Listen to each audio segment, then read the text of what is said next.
इस वीडियो में आपका स्वागत है।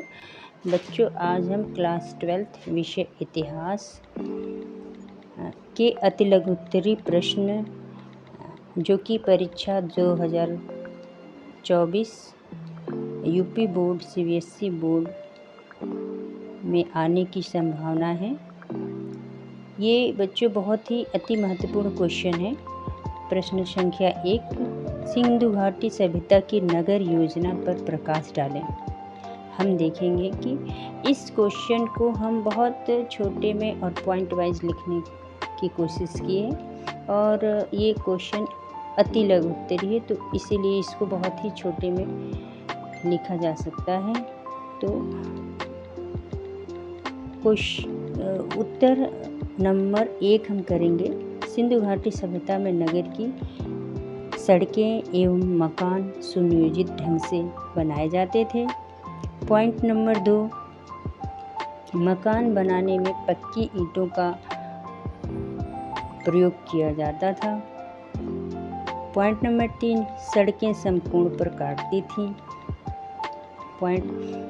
तो इस प्रकार हम देखते हैं बच्चों कि हमने इस क्वेश्चन को पॉइंट वाइज में लिखने के लिए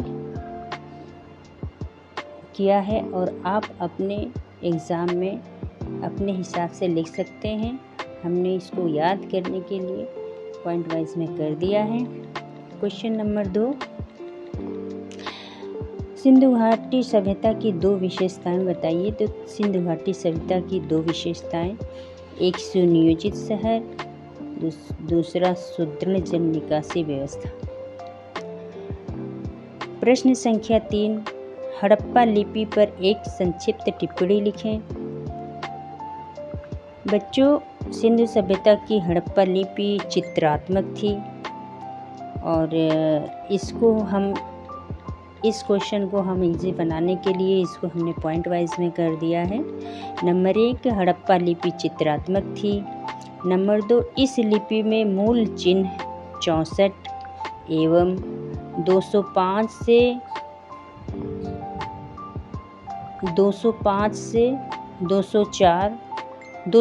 से 400 तक अक्षरें थी।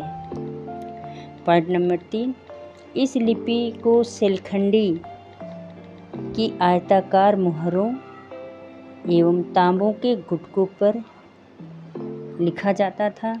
इस समय उस पर देखा जाता है। प्रश्न संख्या 4, धौलावीरापुरा स्थल का उत्खनन सर्वप्रथम किसके द्वारा प्रारंभ किया गया? नंबर 1, उत्तर नंबर 1, धौलावीरापुरा स्थल का उत्खनन 1990 ईस्वी में किया गया। Point number 2, R.S. विस्ट के देखरेख में किया गया। तो इस तरह हम देखते हैं बच्चों की धौलावीरापुरा स्थल ये बहुत ही महत्वपूर्ण स्थल है और इस पर किसी न किसी रूप में क्वेश्चन बनते हैं। तो इसको याद रखिए और लिखकर प्रैक्टिस करिए। प्रश्न संख्या 5, हड़प्पा कालीन प्रमुख केंद्रों का एक विवरण प्रस्तुत करें। तो हड़प्पा कालीन प्रमुख केंद्र बहुत सारे हैं। प्रमुख केंद्र में एक खुद ही 1921 में हड़प्पा नामक स्थान पर खुदाई हुई, जिसको हम आज हड़प्पा कालीन सभ्यता के नाम से ही जानते हैं। नंबर 2, मोहनजोदड़ो, जो कि मृतक का टीला कहा जाता है। नंबर 3, कालीबंगा, जो कि काली चूड़ियाँ प्राप्त होने के कारण इसे कालीबंगा नाम दिया गया। कालीबंगा का अर्थ होता है काली चूड़ियाँ। चहुंदड़ो, चौथा है रोपण, 5वां लोथल, छठा है बनमाली आदि। प्रश्न संख्या 6, भारतीय पुरातत्व का जनक किसे कहा जाता है? उत्तर, भारतीय पुरातत्व का जनक अलेक्जेंडर कनिंघम को कहा जाता है। प्रश्न संख्या 7, चहुंदड़ों में मनके बनाने के लिए किन पदार्थों का प्रयोग किया जाता था? तो चहुदड़ों में मनके बनाने के लिए निम्न धातुओं का प्रयोग किया जाता था: जैस्पर, स्फटिक, पक्की मिट्टी, क्वार्ट्ज, सेलखंडी, तांबे, कांसे, सोना आदि का प्रयोग किया जाता था। बच्चों, इस प्रकार हम देखते हैं कि चहुदड़ों में मनके बनाने के कारखाने पाए गए हैं और उसमें इन धातुओं का प्रयोग किया जाता था जिसका उल्लेख अभी हमने किया है। तो बच्चों, इसको आप लोग याद करिए। और चहुदड़ों से ये क्वेश्चन बार बार आता है कि वह कौन सा स्थान है जहाँ मनके बनाने के कारखाने पाए गए, तो चहुदड़ों है। अब हम प्रश्न संख्या 8 देखेंगे। लोथल की खोज किस वर्ष और किसने की? बच्चों, ये भी क्वेश्चन बहुत ही महत्वपूर्ण है और ये स्थान लोथल जो है ये किसी न किसी रूप में अक्सर आता है एग्ज़ाम में, जैसे मानचित्र के रूप में कि हड़प्पा सभ्यता में गोदीवाड़ा कहाँ पाया गया या बंदरगाह कहाँ पाया गया, और हड़प्पा सभ्यता में वह स्थान बताइए जहाँ सिंधु सभ्यता का व्यापार होता था। तो इस तरह ये क्वेश्चन बहुत ही इम्पोर्टेंट है और बहुत ही महत्वपूर्ण है, क्योंकि ये मानचित्र के रूप में, ऑब्जेक्टिव फॉर्म में, अति लघु उत्तरीय फॉर्म में ये अक्सर प्रश्न आता है, तो इसको आप याद करिए। बच्चों, प्रश्न संख्या 9 है।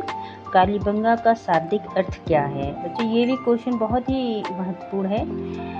ये भी क्वेश्चन किसी न किसी रूप में आता है, तो इसको हम देखेंगे। कालीबंगा का शाब्दिक अर्थ है काली चूड़ियाँ, क्योंकि मोहनजोदड़ो में उस समय कालीबंगा में खुदाई हुई, जो कि यह स्थान राजस्थान में है, तो यहाँ काली चूड़ियाँ पाई गई, तो इसलिए इसका नाम कालीबंगा रखा है। कालीबंगा का उत्खनन, प्रश्न संख्या 10, कालीबंगा का उत्खनन कार्य किसके द्वारा प्रारंभ किया गया? बच्चों, ये भी बहुत ही महत्वपूर्ण क्वेश्चन है। कालीबंगा का उत्खनन बीपी लाल और वीके थापर के द्वारा किया गया 1960 में, और ये खुदाई 5 वर्ष तक चली। तो इस प्रकार हम देखते हैं कि बच्चों, कालीबंगा भी बहुत महत्वपूर्ण है, क्योंकि यह क्वेश्चन में हमेशा आता है। जैसे पूछा जाता है वो स्थान बताइए जहाँ जोते हुए खेत प्राप्त हुए, तो वो है स्थान है कालीबंगा। ऐसे क्वेश्चन पूछा जाता है बहुविकल्प में, वो स्थान बताइए जहाँ क्यारियाँ पाई गई हैं, मतलब हल चलाते हुए जो नाली बन जाती थी उसी को क्यारियाँ पाई गई हैं। तो ऐसा माना जाता है कि यहाँ खेती प्रारंभ हो गया था और यहाँ के लोग खेती बाड़ी करते थे। और ये भी क्वेश्चन आता है कि वह स्थान बताइए जहाँ घरों के अंदर कुएं पाए गए या घरों के अंदर वेदियाँ पाई गई, तो वह स्थान है कालीबंगा। इस प्रकार हम देखते हैं कि बच्चों, हमने इतिहास के पाठ संख्या 1 से हमने ये अति लघु उत्तरीय प्रश्न बनाया है, जो कि अति महत्वपूर्ण है। और आप लोग खुद देखिएगा कि एग्ज़ाम में कोई ना कोई क्वेश्चन अवश्य आएगा। तो ये 10 क्वेश्चन हमने बनाया है, इसको आप बार बार लिखिए और रिवाइज करिए, क्योंकि ये बहुत ही महत्वपूर्ण क्वेश्चन है। धन्यवाद।